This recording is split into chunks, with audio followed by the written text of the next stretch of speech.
Sir, प्रशासन और सरकार भले ही दावा कर रही है कि ग्राउंड पे पहुँची, लेकिन लोगों का साफ तौर पर गांव के लोगों का कहना है कि वहां पर किसी भी तरीके की टीमें नहीं पहुंच रही है और इस कारण से दर्जनों की तादाद में गाँव में मौत हो रही है। चाहे वो सुंजा की बात की जाए, सरकारी आंकड़ा 700-800 है। तो सबसे बड़ा चैलेंज क्या आ रहा है, क्योंकि आप गौशाला का तो निरीक्षण कर देंगे, लेकिन सबसे ज़्यादा पशुधन तो यहाँ पर लोगों के ग्रामीण इलाकों में है। तो बड़ा चैलेंज क्या? मैं भी लगातार फील्ड में जा रहा हूँ और हमारी जो टीम है, एसडीएम वीडियोज़ भी लगातार टीम में जा रहे हैं, हमारे डॉक्टर्स भी लगातार फील्ड में जा रहे हैं। लेकिन गोवंश की वायरल बीमारी को लेकर तमाम तरीके के मैसेज और जानकारी हमारे पास में आ रही थी, और जिस तरीके से पशुपालन विभाग ये दावा कर रहा है कि सिर्फ 800 गोवंश की ही मौत हुई है, लेकिन हकीकत कहीं और कुछ और है।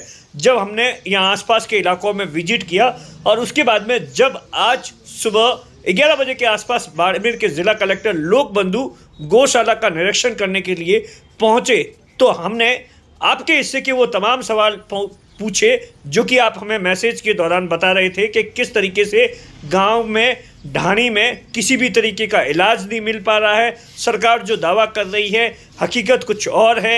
लगातार गोवंश की मौत हो रही है। इस वीडियो में मैंने बाड़मेर के ज़िला कलेक्टर से हर एक वो सवाल पूछने की कोशिश की जो कि आपसे जुड़ा है।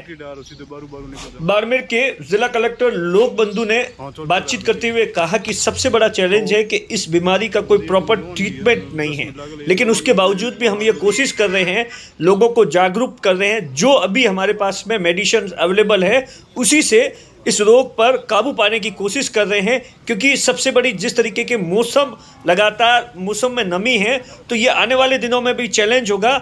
और इसीलिए हम नहीं चाहते कि जिस तरीके से रोग ये अभी तक फैला है इससे आगे बढ़े, और इसी की कवायद के लिए बाड़मेर के ज़िला कलेक्टर लोकबंधु ने कहा कि बीडीओ से लेकर एसडीएम, ग्राम सेवक और पटवारी के साथ ही हर जो सरकारी विभाग के जो अधिकारी और कर्मचारी है उन्हें ये निर्देश दिए गए हैं कि वो गाँव और ढाणी में जाकर इस रोग के बारे में लोगों को ज़्यादा से ज़्यादा जागरूक करें और प्रॉपर ट्रीटमेंट किया जाए। सुनिए बाड़मेर के ज़िला कलेक्टर लोकबंधु ने क्या कुछ हमारे सवालों के जवाब दिए। सर, जिस तरीके से पाकिस्तान से ये बीमारी आई है उसके बाद में बाड़मेर से पूरे राजस्थान में फैल रही है, वर्तमान में आप गौशाला का निरीक्षण कर रहे हैं, किस तरीके के हालात हैं?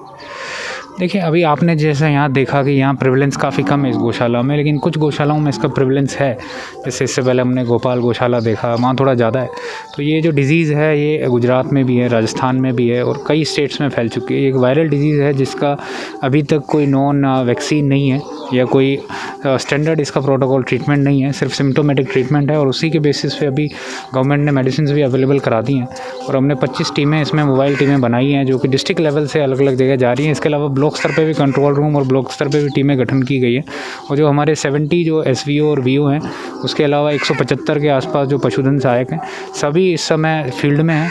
एसडीएम वीडियोज़ भी लगातार मॉनिटरिंग कर रहे हैं और हम जो गौशाला वाले हैं उनको मोटिवेट कर रहे हैं कि आप अपने स्तर पे जो फ्यूमिगेशन है वो कराएं और स्प्रे वगैरह की कहीं आवश्यकता है तो हम अवेलेबल कराएंगे, उसको स्प्रे कराएं, ताकि जो वेक्टर है, क्योंकि ये वेक्टर बोर्न डिजीज़ है, तो जो भी मच्छर या मक्खी जो इसका वेक्टर है उसको कंट्रोल किया जा सके, उससे उसका स्प्रेड कंट्रोल हो। सर, प्रशासन और सरकार भले ही दावा कर रही है कि ग्राउंड पे पहुँची, लेकिन लोगों का साफ तौर पर गाँव के लोगों का कहना है कि वहाँ पर किसी भी तरीके की टीमें नहीं पहुँच रही है और इस कारण से दर्जनों की तादाद में गाँव में मौत हो रही है। चाहे वो सुंजा की बात की जाए, सरकारी आंकड़ा 700-800 है। तो सबसे बड़ा चैलेंज क्या आ रहा है, क्योंकि आप गौशाला का तो निरीक्षण कर देंगे, लेकिन सबसे ज़्यादा पशुधन तो यहाँ पर लोगों के ग्रामीण इलाकों में है। तो बड़ा चैलेंज क्या? मैं भी लगातार फील्ड में जा रहा हूँ और हमारी जो टीम है, एसडीएम वीडियोज़ भी लगातार टीम में जा रहे हैं, हमारे डॉक्टर्स भी लगातार फील्ड में जा रहे हैं। लेकिन इसमें जो चैलेंज है वो ये है कि हमारे यहाँ पशुधन काफ़ी है और जो इंक्यूबेशन पीरियड है इस डिज़ीज़ का, जब सिम्टम्स आने लगते हैं उसमें लगभग 3, 4, 5 सप्ताह तक लग सकते हैं। मतलब जिस दिन वायरस से कंटामिनेशन हुआ उसके बाद उसको जब सिम्टम आएंगे उसमें लगभग 30 से 40, 50 दिन भी लग सकते हैं। तब तक हमें पता नहीं चलेगा कि वो एनिमल इन्फेक्टेड है। उस वजह से जब तक स्प्रेड बाकी जगह हो चुका होगा, और अभी क्योंकि बारिश का समय है तो जो मक्खियाँ हैं वो भी काफ़ी हैं, उसकी वजह से और ज़्यादा बड़ा चैलेंज आने वाले टाइम में जिस तरीके से पशुपालन विभाग ने कहा है के मौसम है उस हिसाब से ये बीमारी और ज़्यादा फैल सकती है अगले कुछ दिनों में? नहीं, हमारा पूरा प्रयास है कि अब ये जितना कंटेमिनेशन और जितना स्प्रेड हो चुका है, हम इसी स्टेज पे इसको पशुओं को आइसोलेट करके उनका ट्रीटमेंट करके इसको इसी स्टेज पे रोकेंगे। और सरकार ने इसके लिए पर्याप्त जो है दिशा निर्देश भी जारी कर दिए हैं और मेडिसिन और बजट भी अवेलेबल करा दिया है। कुछ हमारे यहाँ स्टाफ की कमी थी तो हमने बात की इस संबंध में सेक्रेटरी साहब से, तो इसको हमें स्टाफ भी 2 साल से अभी लगाया और भी कहीं से अगर टीमों की आवश्यकता होगी तो हमारे यहाँ लगाया जा रहा है। गाँव और ढाणी में पहुँचने के लिए आपने किस तरीके का अलर्ट अपने ग्राम सेवक, पटवारी और तमाम जितने भी सरपंच किस तरीके से आपने पूरा मैनेजमेंट, माइक्रो मैनेजमेंट किया जा रहा है? गांव में हमारे ग्राम विकास अधिकारी, पटवारी तो उपस्थित हैं। जो थोड़ा बहुत इशू आ रहा था एसवीओज और वीओ जो थे उनकी मोबिलिटी का, उसको हमने अभी तो कोऑर्डिनेट कराया। कुछ पूल से हमने गाड़ियाँ दी हैं, कुछ हमने गाड़ियाँ जो हैं जनप्रतिनिधियों के माध्यम से या बीडीओ की जो रेगा की गाड़ी थी उसके माध्यम से टीमों को मोबिलाइज़ कराया। अब सरकार की तरफ से इसमें बजट भी दे दिया गया है तो हम भी अपने लेवल पे गाड़ियाँ हायर करके टीमों को दे रहे हैं। ऑफिशियली क्या आंकड़ा है अभी तक सर्वे में? मौत का कितना आंकड़ा है सर्वे में? लगभग 700 के आसपास अभी इस डिजीज़ से डेथ हो चुकी है। कितना सर्वे हो गया सर?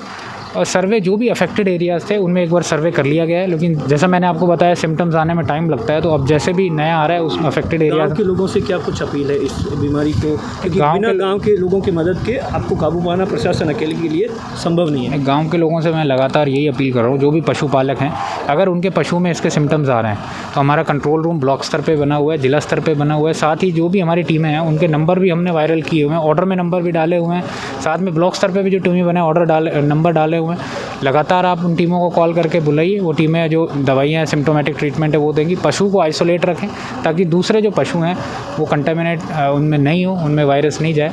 और खुला नहीं छोड़ें अभी पशुओं को, क्योंकि बाहर जाके जब पशु इकट्ठा होते हैं उससे भी वायरस फैलने की संभावना है। तो आप स्प्रे वगैरह करके रखें जो जहाँ भी आप पशु रखते हैं, ताकि जो वेक्टर है उस पर थोड़ा कंट्रोल किया जा सके। ये मेरे वीडियो को भी कहा गया है फील्ड में जाकर इसी तरीके से सर्वे किया जाए, चेकिंग की जाए गौशाला। बिल्कुल, सभी एसडीएम्स कल भी गौशाला उनकी मीटिंग उन्होंने ली है और कुछ गौशालाओं का दौरा भी किया है। आज भी एसडीएम्स फील्ड में है और जो सभी जो गौशालाएँ हैं हमारे यहाँ लगभग 120 गौशालाएँ, सब में हम फ्यूमिगेशन और स्प्रे कल तक करा देंगे। सरकार की तरफ से क्या कुछ इस पूरे गाइडलाइंस आई है, बजट कुछ आया?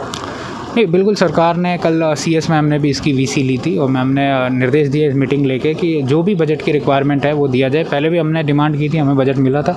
अब और इसमें क्योंकि अभी हमें दवाइयों की आवश्यकता ज़्यादा है, दवाइयाँ भी क्योंकि आउट ऑफ स्टॉक हो गई हैं, तो दवाइयाँ भी आज जोधपुर से हमें अवेलेबल कराई जा रही हैं। और सरकार ने कहा है कि जितना भी बजट इसमें रिक्वायर्ड होगा, जितनी मैन पावर रिक्वायर्ड होगी वो आप डिप्लॉय करिए, आपको दी जाएगी। सर आखिरी सवाल, जो टीका जो बकरी की लगता है वो 1 ml लगता है 3 ml, उसके लिए भी आपने कुछ रिक्वायरमेंट्स सरकार से मांगी है कि वो टीका अवेलेबिलिटीज़? देखिए, ये जो इसके लिए वैक्सीन थी गोटपॉक्स, वो अभी रिसेंटली ही उसको हमें डायरेक्शंस मिले हैं कि उसको लगाया जा सकता है, क्योंकि इस डिजीज़ के लिए अभी तक कोई वैक्सीन नहीं है, लेकिन एक सब्स्टिट्यूट के रूप में उसको प्रेस्क्राइब किया गया है। तो हमने डिमांड रेस की है लगभग 1 लाख वैक्सीन की, लेकिन वैक्सीन में अभी जो इन्फेक्टेड एनिमल है उसको वैक्सीन नहीं लगाया जा सकता, सिर्फ हेल्दी एनिमल को वैक्सीन लगाया जा सकता है। इसलिए ये थोड़ा चैलेंजिंग है कि हम जिसमें सिम्टम्स नहीं आए हैं और अगर उसको वायरस का ऑलरेडी उसमें वायरस है तो उसको हम ये वैक्सीन नहीं लगा पाएंगे। तो हम हेल्दी एनिमल्स को छांट के उनमें वैक्सीन जिन एरियाज़ में अभी नहीं है वहाँ वैक्सीन लगाएंगे। Thank you sir.